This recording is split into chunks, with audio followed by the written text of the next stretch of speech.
To date, I have uploaded approximately 640 YouTube stories. That's an estimate because YouTube doesn't actually provide any analytics for stories even a year after they were launched, but it's roughly in the right ballpark. I've been uploading them since October, so basically since they launched, and I've done around 20 stories a week.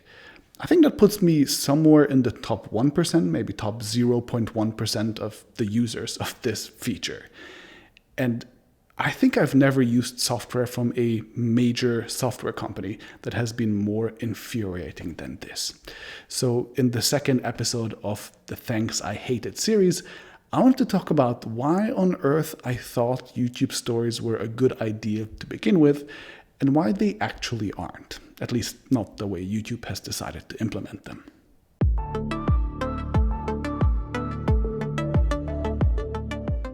I have always envied Instagrammers for having access to stories. It is such an easy way to create casual videos without having to edit them for days, and it's really engaging. It's really easy to have a conversation with your audience in them. So when YouTube launched stories, I was all in right away. I created a whole new series for it called The Friday Checkout. I uploaded my first episode on the 18th of October, and I thought the feature set of stories was really basic back then.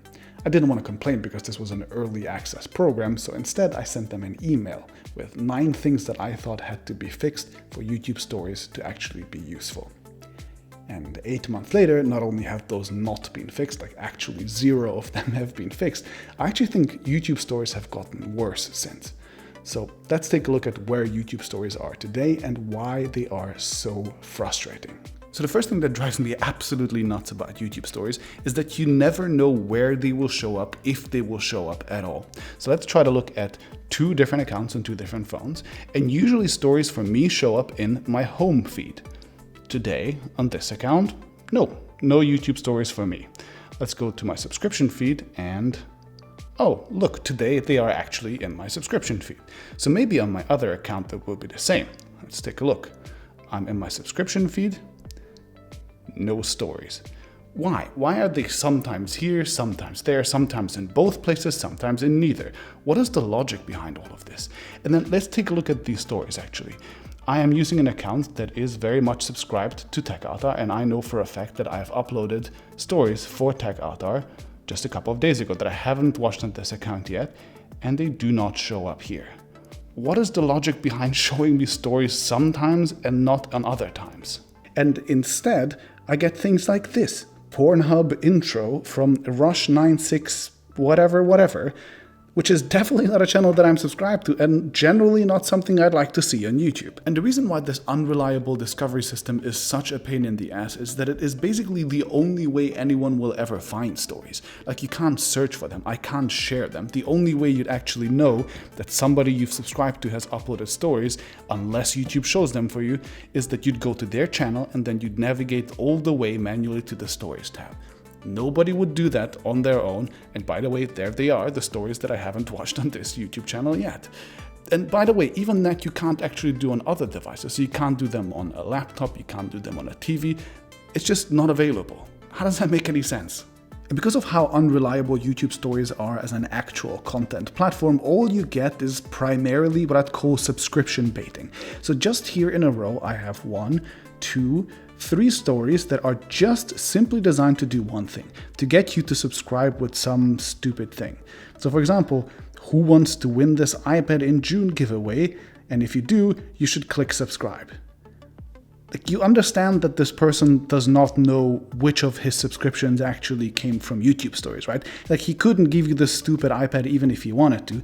This is just a 15-second scam to get you to subscribe to a channel that you have literally never interacted with. This is what you get with a trash platform. Like, if YouTube doesn't turn stories into a platform where you can reliably consume content, of course nobody's going to make good content for it. And the only thing you're gonna get is this subscription bait crap. You know, if you think it's bad for you as a consumer, just wait until you see what it's like to actually create stories. So to demonstrate, let's just try to create a new YouTube story. I open the app, I tap on create, and the feature has crashed. Sometimes it's just a feature that crashes, sometimes the entire app force closes. It happens about 7 out of 10 times. I tried this with 3 different phones, by the way, so I don't think it's related to my actual device.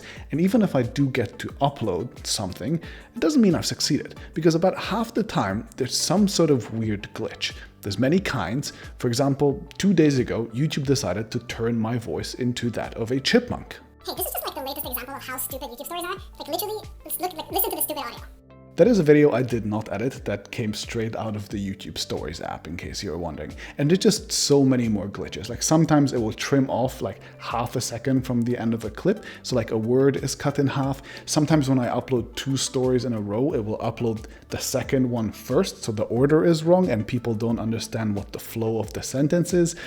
The other day, it was actually showing a thumbnail for a story that I have already deleted, so when people clicked on it, nothing played, just skipped on to the next story, and they're wondering, hey, where the hell is the story that I was supposed to see? There's just a new glitch, what feels like every week. And those are just the bugs. After a year of working on YouTube stories and promoting the hell out of them, there's still no analytics for them. I can't monetize them. I can't put links into them. I can't archive them. There's nothing I can do. It's completely useless. The only thing that you can do with YouTube stories are these dumb click here to subscribe and then you might win a fake iPad. That's the only thing that they're actually useful for. I had such high hopes for this format. You know, it would have been great to have something like Instagram stories without having to actually move our whole audience to a separate platform. But I guess it's just not gonna happen, and I'm done giving it more chances. So instead of doing the Friday checkout as YouTube stories, I've decided to just create a separate new YouTube channel for it. It's called the Friday Checkout. You can find the link to it down in the description. You can go subscribe to it. It'll be a little less interactive than the Friday checkouts were as YouTube stories, but at least you'll be able to actually find them this time around and watch them on whatever device you want. And if you are on Nebula, the Friday checkout should go on Nebula as well. So also link in the description. I hope you enjoyed this new format. I hope you subscribe to both channels, and I hope I'll see you on Friday on the Friday checkout. Bye.